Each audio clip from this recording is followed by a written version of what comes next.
Here we are again, once again, very literally with a, oh my goodness, I really should show you guys this. I'm doing a bog standard alteration for a fellow who's dropped quite a bit of weight. And as I've mentioned earlier, when we lose weight, we often have to shorten the kilt because this is a longer distance than this. So I've taken the strip off the top because we never do it off the bottom.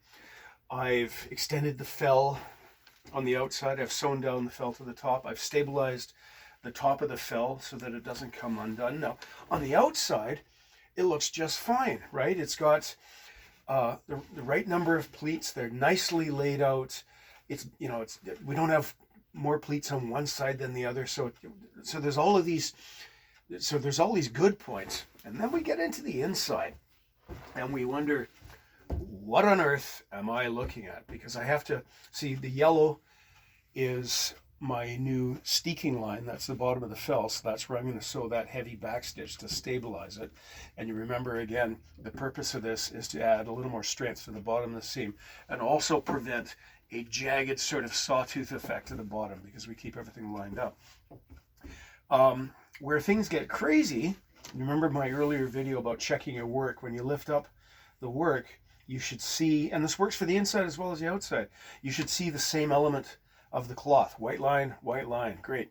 But then we get here and we think, what were you thinking? Right? Well, what we can see they were thinking is they put they splice this piece together, and they did a very good job of it, right? It matches the pattern. It's a nice flat seam. It's machine sewn, but so what? It's a nice flat seam. They've hidden it in the pleat.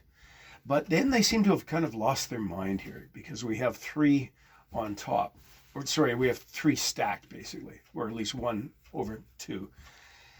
Right, never encountered this before when it comes to thinning out. So I think what I'm going to do really is I'm going to be using touch rather than sight to feel.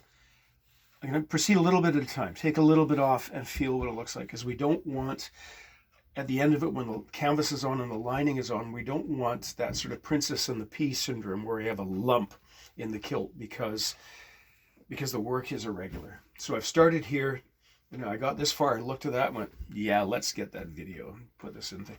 And then it happens again here where we have, this is our first pleat. Now I've undone the seam because I'm reshaping the apron. I've re-sewn the buttonhole, which is fine. But for whatever reason, this first pleat is massively deep. Can't explain that. And I can't cut the whole thing out because, well, the lining's got to go there, right? So I think what I'm going to do, I'm basically making stuff up, is this is the normal amount of turn back, about 3 inches. So I'm going to cut that line. And as you can see, this is a bit confusing. We're going to ignore that part, but I'm going to cut that and then relieve these as necessary. So that'll fold back in the usual fashion. And that means that when this is all folded back and we put the canvas in and the lining goes in, the canvas is going to be under here. This will be stabilized to the canvas and across the bottom so that it doesn't sag out the bottom, right? And then we can carry on as usual. I just wanted to make a record of that, again, both for my own references, because I haven't encountered this before. But if this kilt maker is still running around loose out on the wild, we may encounter this again. You might encounter this again for the first time. So there you go. If you run up against this, here's what worked for me, or at least here's what I hope is going to work for me. I may check in later, almost certainly will, to show you how this all went down. So thank you, and fingers crossed this person's retired and you won't encounter their work. Cheers, bye.